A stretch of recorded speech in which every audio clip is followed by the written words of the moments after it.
నమస్తే, welcome to our channel. కూటమి ప్రభుత్వం సూపర్ 6 హామీలు అమలు చేయకుండా డైవర్షన్ పాలిటిక్స్ కోసమే సాక్షి డిబేట్ ను పెద్ద ఎత్తున ప్రచారం చేస్తుందని, అందులో భాగంగానే కొమ్మినేని శ్రీనివాస్ను కూడా అరెస్ట్ చేసిందని, ఇది అక్రమ అరెస్ట్ అని చెప్పి వైసీపీ నేతలందరూ కూడా పెద్ద ఎత్తున ప్రచారం చేస్తున్నారు. మరి ఈ పరిణామాన్ని ఏ విధంగా చూడాలి తెలుసుకునే ప్రయత్నం చేద్దాం. దీన్ని విశ్లేషించడానికి మనతో పాటుగా ఉన్నారు senior journalist doctor Vadlamani Kanakadurga గారు. నమస్తే మేడం. నమస్తే అండి. కూటమి ప్రభుత్వం అధికారంలోకి వచ్చి దాదాపు సంవత్సరం అవుతుంది. మరి ఇచ్చిన హామీలు 143 హామీలు ఇచ్చిన ఎన్నికల ముందు, అందులో ఒక్కటి కూడా నెరవేర్చలేదు. సో అందుకే డైవర్షన్ పాలిటిక్స్ చేయడం కోసమే సాక్షి డిబేట్ లో ఏదైతే జరిగిందో దాన్ని పెద్ద ఎత్తున ప్రచారం చేస్తున్నారు. ఇది వైసీపీ ఇప్పుడు ప్రధానంగా ఆరోపిస్తుంది మేడం. నిజంగానే ఆ విధంగా జరిగిందా? లేదు అంటే సాక్షి డిబేట్ లో అమరావతి మహిళల పైన వ్యక్తిత్వ హననానికి పాల్పడినందుకు ఆంధ్రప్రదేశ్ ప్రజలే అసలు ఈ అరెస్టులన్నీ కూడా డిమాండ్ చేస్తున్నారా? మీరేమంటారు? ఇప్పుడు మహిళలు తిరగబడబట్టే ఈరోజు ఇది జరిగిందండి. ఇప్పుడు అసలు మీరు ఒక రాజధానిని పట్టుకుని, రాజధాని ఇంకా అక్కడ కళ సాకారం అవ్వలేదు, ఇంకా రాజధాని ఇంకా తయారవ్వలేదు. అవ్వకుండానే దాని మీద విషం చిమ్ముతూ అది వేశ్యల రాజధాని అని అన్నాడంటే కృష్ణరాజు అనే వ్యక్తి ఎంత ప్రీప్లాన్డ్గా వాళ్ళు ఆ స్క్రిప్ట్ రెడీ చేసుకుని మాట్లాడారు. అసలు ఒక జాతిని గురించి కానీ, ఒక మతాన్ని గురించి కానీ, ఒక కులాన్ని గురించి కానీ, లేదు ఒక రాష్ట్రాన్ని గురించి కానీ, ఒక దేశాన్ని గురించి కానీ ఎవరైనా కించపరుస్తూ మాట్లాడచ్చా? మాట్లాడకూడదు, ఖచ్చితంగా మాట్లాడకూడదు. అదేవిధంగా అసలు ఒక కులాన్ని పట్టుకున్న మాట్లాడినట్టే ఇప్పుడు వాళ్ళ వృత్తిని వాళ్ళు మాట్లాడకూడదు. ఇప్పుడు వేశ్యలు అనే పదం కూడా వాడకూడదు, సెక్స్ వర్కర్స్ అనాలి వాళ్ళని. ఎందుకంటే వాళ్ళు కడుపు కోసమో, కుటుంబం పోషించుకోవటం కోసమో, వివిధ కారణాలతో వాళ్ళ వృత్తిలోకి వెళ్తున్నారు. అంతే తప్ప ఎవడు ఇష్టపడి ఆ వృత్తి చేయడు. మనసు చంపుకొని వాళ్ళు అన్నీ వదులుకుని వాళ్ళు చేస్తారు. అది చేసినా కూడా వాళ్ళకి మనసు ఉంటుందిగా. అసలు నువ్వెవడు మాట్లాడటానికి? నీకేం హక్కు ఉంది? ఇవాళ అరెస్ట్ చేశారంటే చేస్తారండి, ఇది ప్రజలు కోరుకున్నారు. మొత్తం మహిళలు తిరగబడ్డారు. ఇవాళ మీరు ఎవరిని కదిలించినా కూడా ఇది తప్పనే చెప్తున్నారు. భారతీరెడ్డి పేరు తీసుకురాకూడదని ఎందుకంటారు మీరు? ఇప్పుడు మామూలుగా చిన్న విషయాలైతే ఎవడు భారతీరెడ్డి పేరు తీసుకురారండి. కానీ ఒక మహిళగా ఆ రోజు సాటి మహిళని అసెంబ్లీలో అన్నప్పుడు ఆవిడ మాట్లాడలేదు. ఇవాళ ఒక రాజధానిని పట్టుకుని వేశ్యల రాజధాని అని అన్నప్పుడు ఆవిడ మాట్లాడాలి, ప్రెస్ ముందుకు వచ్చి ఆవిడ మాట్లాడి తీరాలి. ఒక వీడియో రిలీజ్ చేసి ఉండాల్సింది ఆవిడ. నిజంగా ఆవిడ రాజకీయాలు చేసే మనిషి అయితే లేదు. ఆవిడ ఒక మహిళగా ఆవిడ ఏం చేయాలండి? ఒక సాక్షి ఛానల్ యజమానురాలుగా, చైర్మన్గా ఆవిడ ఖచ్చితంగా మాట్లాడి ఉండాలా అక్కర్లేదా? మాట్లాడలేదు. ఇవాళ ఆవిడ పేరు ఎందుకు తీస్తారు? లేకపోతే జగన్మోహన్ రెడ్డి పేరు ఎందుకు తీస్తారు? భారతీరెడ్డి గారు క్షమించండి అంటూ నిన్నటి నుంచి 2 వీడియోలు కృష్ణరాజు చేస్తారు, నిన్నటి నుంచి 2 వీడియోలు కొమ్మినేని చేస్తారు.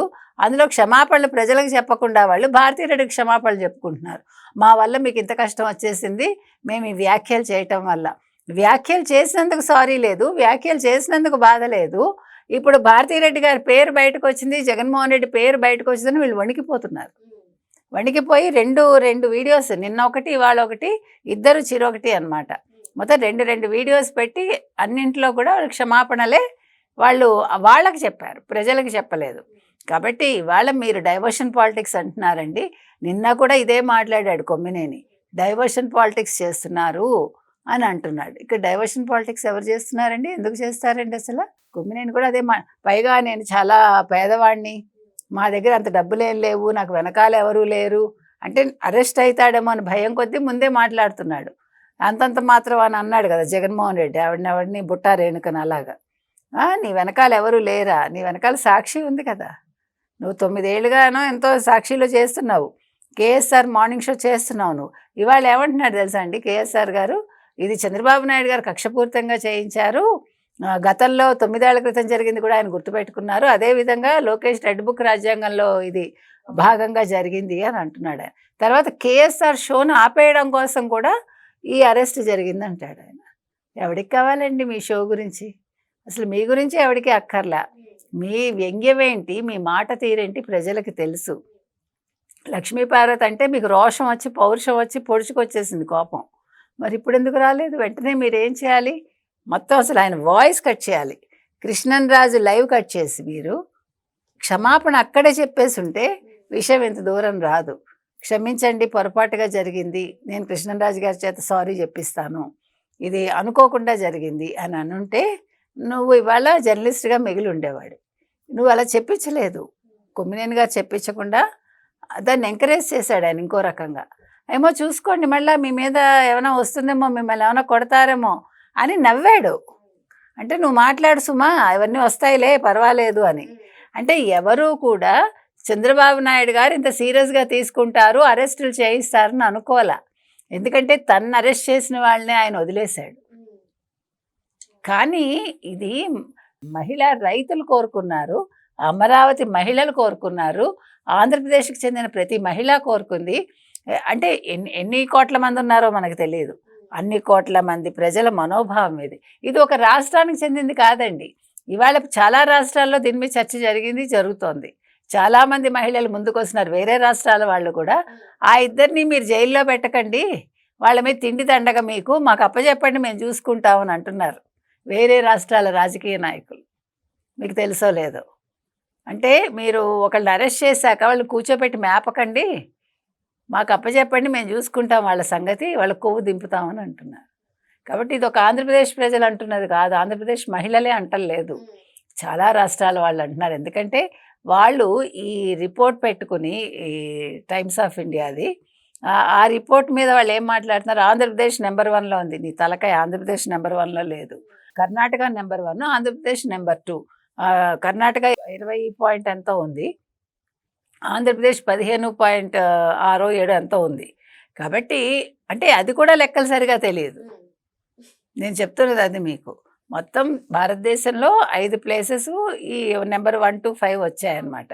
ఇంకొకటండి, అసలు నాకు అర్థం కాని విషయం, ఈ 5 వచ్చాయి అంటే ఇవన్నీ సౌత్ కిందకు వచ్చాయి.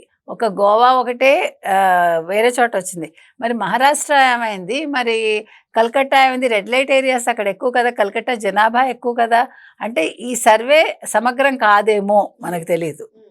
కాబట్టి రెడ్ లైట్ ఏరియాస్ అక్కడ ఉన్నాయి, అది వాళ్ళకి లైసెన్స్డ్ ఉండొచ్చు. ఇప్పుడు చాలా దేశాల్లో సెక్స్ వర్కర్స్ లైసెన్స్డ్ వాళ్ళందరూ కూడా. మీకు ఇష్టమైతే వెళ్తారు, లేదు. అయినా వేశ్యావాటికలు అనేవి నిన్న ఇవాళ ఉన్నవి కాదండి, గతంలో కూడా ఉన్నాయి. ఇక్కడ మీరు పురాణాల్లో ఉన్నాయి, ప్రతి చోట ఉన్నాయి మీకు. అయితే ఇప్పుడు మనకు ఆ విషయాలు అనవసరం. అసలు ఇప్పుడు ఈ వృత్తి లేకుండా చేయాలని ప్రభుత్వాలు అనుకుంటూ ఉంటే, ఇప్పుడు ఈ వేశ్యలందరూ కూడా తెలుగు వాళ్ళే ఉంటారండి. ఇప్పుడు ఒక నగరం ఎప్పుడైతే వస్తుందో వివిధ ప్రాంతాల నుంచి వస్తారు, వాళ్ళలో అన్ని భాషలు మాట్లాడే వాళ్ళు ఉంటారు. తెలుగు వాళ్ళే ఒక్క వేశ్యలు అక్కడ అమరావతి రాజధాని చేస్తే తెలుగు వాళ్ళందరూ కూడా వేశ్యలు అయిపోతారు మహిళలు. ఎంత సంకుచిత భావం అండి. అసలు వేశ్యలు అనే పదం ఎత్తడం ఎంత తప్పో, మహిళలను కించపరచడం అంతకంటే తప్పండి. ఈ 2 విషయాలకు గాను కృష్ణరాజు గారు అరెస్ట్ అవుతారు. ఆయన ఎక్కడున్నారో ఆయన చెప్పకపోయినా పోలీసులు పట్టుకుంటారు. మంచి ట్రీట్మెంట్ ఇవ్వాలని మాత్రం మహిళలందరూ, అమరావతి మహిళలందరూ కోరుకుంటున్నారు. మరో అంశంతో మళ్ళీ కలుద్దాం. Thank you madam.